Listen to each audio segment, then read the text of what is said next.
संयुक्त समाज मोर्चे ਨੂੰ ਕਈ ਜਥੇਬੰਦੀਆਂ ਨੇ ਆਪਣਾ ਸਮਰਥਨ ਦਿੱਤਾ ਸੀ, ਪਰ ਹੁਣ ਟਿਕਟਾਂ ਦੀ ਵੰਡ ਨੂੰ ਲੈ ਕੇ ਪੇਚ ਅੜਦਾ ਦਿਖਾਈ ਦੇ ਰਿਹਾ ਹੈ। ਇਸੇ ਦੇ ਚੱਲਦਿਆਂ ਮੋਰਚੇ ਦਾ ਹਿੱਸਾ ਲੋਕ ਅਧਿਕਾਰ ਲਹਿਰ ਦੇ ਆਗੂਆਂ ਤੇ ਮੈਂਬਰਾਂ ਵੱਲੋਂ ਫਿਰੋਜ਼ਪੁਰ 'ਚ ਵੱਡਾ ਇਕੱਠ ਕੀਤਾ ਗਿਆ। ਆਗੂਆਂ ਦਾ ਕਹਿਣਾ ਹੈ ਕਿ ਮੋਰਚੇ ਵੱਲੋਂ ਸੀਟਾਂ ਦੀ ਵੰਡ ਦੌਰਾਨ ਲੋਕ ਅਧਿਕਾਰ ਲਹਿਰ ਜਥੇਬੰਦੀ ਨੂੰ ਨਜ਼ਰਅੰਦਾਜ਼ ਕੀਤਾ ਜਾ ਰਿਹਾ ਹੈ। ਜੇਕਰ ਸਮਾਜ ਮੋਰਚੇ ਨੇ ਜਥੇਬੰਦੀ ਨੂੰ ਟਿਕਟਾਂ ਨਾ ਦਿੱਤੀਆਂ ਤਾਂ ਲੋਕ ਅਧਿਕਾਰ ਲਹਿਰ ਹੋਰ ਜਥੇਬੰਦੀਆਂ ਨਾਲ ਰਲ ਕੇ ਆਪਣੇ ਉਮੀਦਵਾਰ ਖੜੇ ਕਰੇਗੀ। देखो कुछ नहीं होया।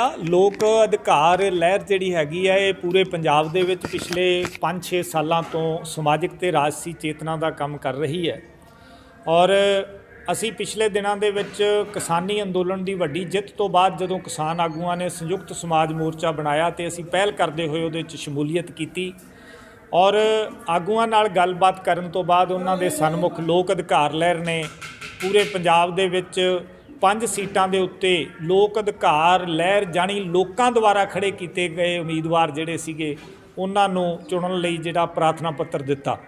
उन्हां ने पहलां 5 सीटां ते हंगारा भरिया, उस तो बाद 3 ते उस तो बाद 2 सीटां देण तों भी वो पिछे हट गए।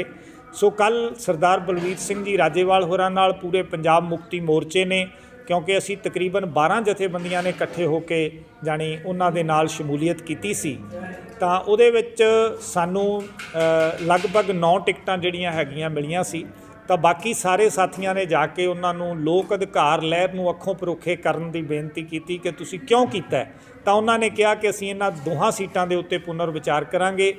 ਬਾਕੀ ਲੋਕ ਅਧਿਕਾਰ ਲਹਿਰ ਇੱਕ ਸੋਚ ਅਤੇ ਸੰਕਲਪ ਲੈ ਕੇ ਤੁਰੀ ਹੈ ਕਿ ਉਮੀਦਵਾਰ ਚੁਣਨ ਦੀ ਜਿਹੜੀ ਤਾਕਤ ਹੈ ਉਹ ਆਗੂਆਂ ਵਿੱਚ नहीं होनी चाहिए, बल्कि लोगों के सहयोग के नाल लोगों वालों चुनिया गया हल्के का उम्मीदवार ही प्रवानित होना चाहिए।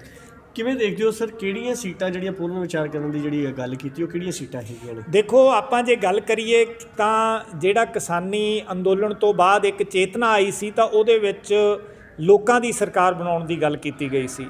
तो जे आपां दित्तियां गईयां सीटां की गल करिए तो बड़ी हैरानी हुंदी है कि प्रेम सिंह चंदू माजरे के भाणजे नूं एक सीट जिहड़ी हैगी है दित्ती गई है एक जगह तो जिहदे ते कि मेरा ख्याल शायद पटियाले का कोई हलका है तो वो 3-4 महीने जेल च भी रह चुके हैगे।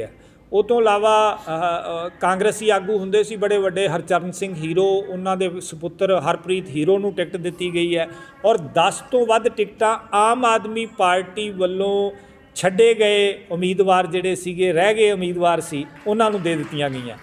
सो मैनूं लगदा है कि किते ना किते वो नवें समाज की नवें पंजाब की सिरजना का जो होका दिता गया सी। डॉक्टर स्वैमान होरां ने भी कल अपनी फेसबुक के उत्ते लिखिया कि मैं टिकटां की वंड तो निराश हाँ।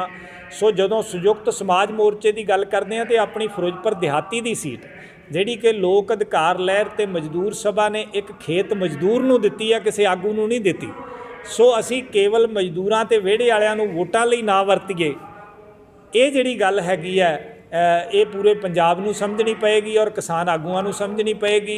अज इत्थे एक भरवीं मीटिंग जिहड़ी हैगी आ वर्करां दी कीती गई है और असी फिरोजपुर देहाती की सीट जिहड़ी है वो मजदूरां वल्लों ते लोक अधिकार लहर दे मैंबरां दी कमेटी वल्लों खड़ी कीती गई उम्मीदवार नूं जिता के ये साबित करांगे और ये शुरुआत जिहड़ी हैगी है ये बेमिसाल होएगी और असल दे विच सचमुच नवें पंजाब की सिरजना की शुरुआत इन्हां 2 सीटां तो होएगी, जिहदे विच तलवंडी साबो ते फिरोजपुर देहाती की सीट। सर देखा जाए तो तुहानूं लगता है कि संयुक्त समाज मोर्चे तुहाडा अलाइंस होया, तुहाडे नाल गलबात नहीं कीती हैगी, सीटां वंडण लग्गिया तुहानूं औखे परोखे कीता हैगा, तां हुण अग्गों तुहाडा एक्शन की होएगा जे तुहानूं सीटां नहीं मिलदियां? देखो सवाल ये है कि जे वो सानूं सीटां नहीं दिंदे तां लोक अधिकार लहर कुछ होर चंगियां जथेबंदियां दे नाल रल के 4 ਤੋਂ 5 सीटां दे उत्ते लोक राजी ढंग दे नाल लोकां द्वारा चुने गए उम्मीदवारां नूं खड़ा करेगी और असी होका देंगे कि जिथे भी कोई चंगे 200 ਤੋਂ 250 लोगों का इकट्ठ करके उम्मीदवार सामने आएगा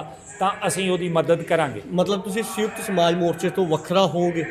ये वखरे होने का सवाल नहीं है। पूरे पंजाब दे विच संयुक्त समाज मोर्चे ने जिथे चंगे उम्मीदवार खड़े होणगे कीते होणगे उत्थे साडे वर्करां दी उस हल्के की टीम पूर्ण तौर पर उन्हां दी हमायत करेगी और जिथे उम्मीदवार गलत दिते होणगे उत्थे असीं चुप करके बैठ जांगे जां जिहड़ा चंगा उम्मीदवार होएगा उसकी मदद करांगे। ਕੀ ਨਾਮ ਹੈ ਸਰ ਤੁਹਾਡਾ? ਮੇਰਾ ਨਾਮ ਬਲਵਿੰਦਰ ਸਿੰਘ ਆ ਔਰ ਮੈਂ ਲੋਕ ਅਧਿਕਾਰ ਲਹਿਰ ਦਾ ਮੈਂਬਰ ਹਾਂ। ਦੇਖਣਾ ਹੋਵੇਗਾ ਕਿ ਸੰਯੁਕਤ ਸਮਾਜ ਮੋਰਚੇ ਵੱਲੋਂ ਲੋਕ ਅਧਿਕਾਰ ਲਹਿਰ ਨੂੰ ਟਿਕਟਾਂ ਦਿੱਤੀਆਂ ਜਾਂਦੀਆਂ ਨੇ ਜਾਂ ਨਹੀਂ, ਤੇ ਜੇਕਰ ਲੋਕ ਅਧਿਕਾਰ ਲਹਿਰ ਜਥੇਬੰਦੀ ਵੱਲੋਂ ਆਪਣੇ ਉਮੀਦਵਾਰ ਖੜੇ ਕੀਤੇ ਜਾਂਦੇ ਨੇ ਤਾਂ ਉਹਦਾ ਸੰਯੁਕਤ ਸਮਾਜ ਮੋਰਚੇ ਨੂੰ ਕੀ ਨੁਕਸਾਨ ਹੋਵੇਗਾ। ਫਿਰੋਜ਼ਪੁਰ ਤੋਂ ਪਰਮਜੀਤ ਪੰਮਾ ਦੀ report, D5 channel Punjabi. D5 channel Punjabi ਹੁਣੇ ਸਬਸਕ੍ਰਾਈਬ ਕਰੋ, ਬੈਲ ਆਈਕਨ ਤੇ ਕਲਿੱਕ ਕਰੋ। ਕੀ ਹੁੰਦੀ ਹੈ ਜਮ੍ਹਾਂਬੰਦੀ, ਕਿਵੇਂ ਬਣਦੀ ਹੈ ਵਸੀਅਤ, ਜ਼ਮੀਨ ਜਾਇਦਾਦ ਦੇ ਹਰ ਮਸਲੇ ਤੇ ਕਰਾਂਗੇ ਚਰਚਾ। ਦੇਖਣਾ ਨਾ ਭੁੱਲਣਾ ਸਾਡਾ ਖਾਸ ਪ੍ਰੋਗਰਾਮ naibtehsildar.com। ਕਾਨੂੰਨ